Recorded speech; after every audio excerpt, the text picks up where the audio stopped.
Hello guys, kumain ako ng dalawang avocado. Yung kasama ko kumain konti lang kasi hindi siya mahilig din ito. Gusto ko ito. Ayan guys. Gustong gusto ko itong avocado.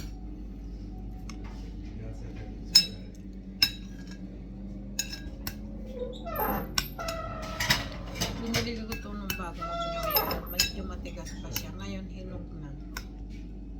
Ang iba nito nandun sa bahay.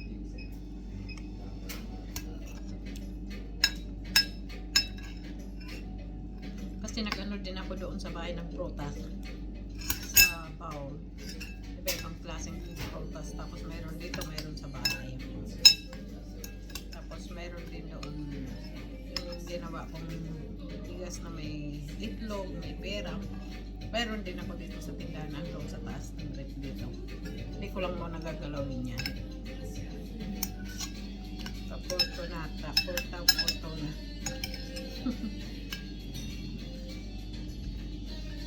Ito na hapunan ko guys. Kain tayo.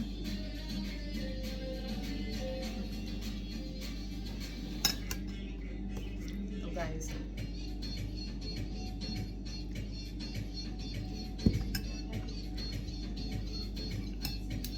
Kahit araw-araw ko kumain nito, hindi ako magsasawa.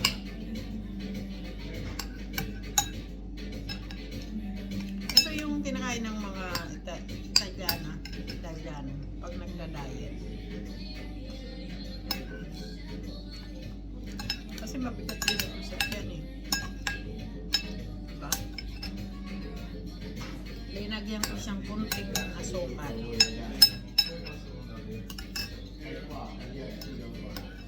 May customer kami na kumakain. Nalagat ko nata. Mag-well-friends ko sila. Nag-order ng menu kebab. Tapos isang kebab na para sa girlfriend.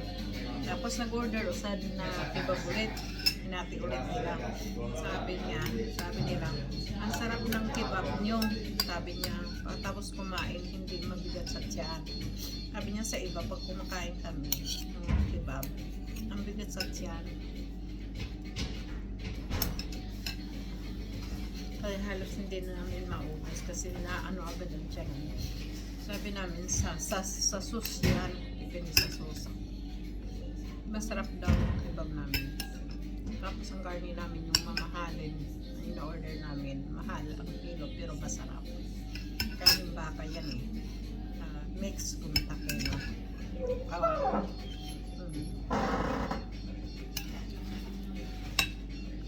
Kaya sa totoo lang, ang dami na dito nag-ano sa amin na masarap daw ng ano namin, kebab.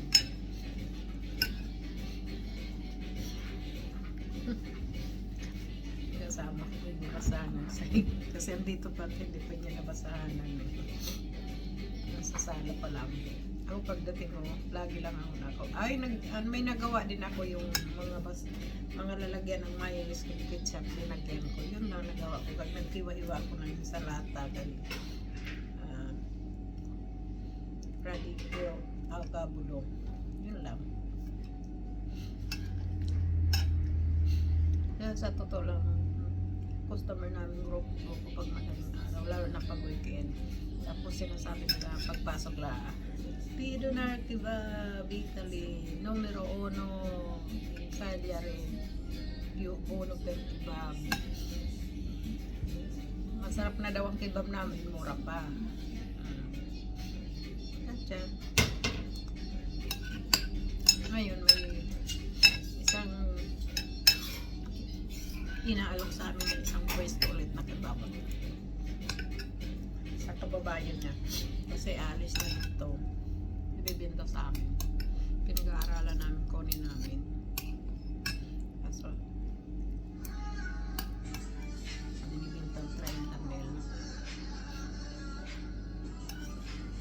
Tapos lahat hulog-hulugan namin ang gamit.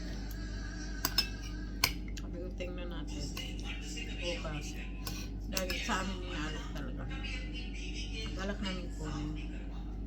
Tapos kukuha kami tao habang wala pa kaming dito kasama. ko na kaya. Pinagkapigatas kasi kami. Mga isang oras pala kami nakapagkapigatas eh. Dami ko na kain na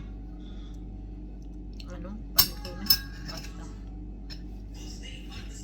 Okay, bye-bye guys.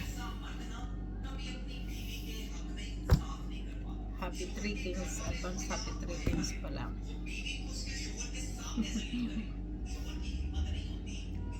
Para hello guys, please pakisupport naman ang aking YouTube channel, Fidonar Kebab Italy.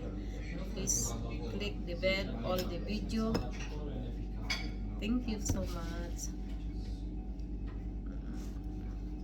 Thank you sa mga nakasubscribe na. Thank you sa mga nanonood na aking YouTube channel. Please pakisupport naman.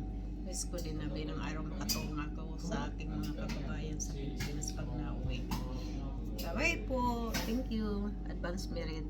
Advance happy treatings everyone.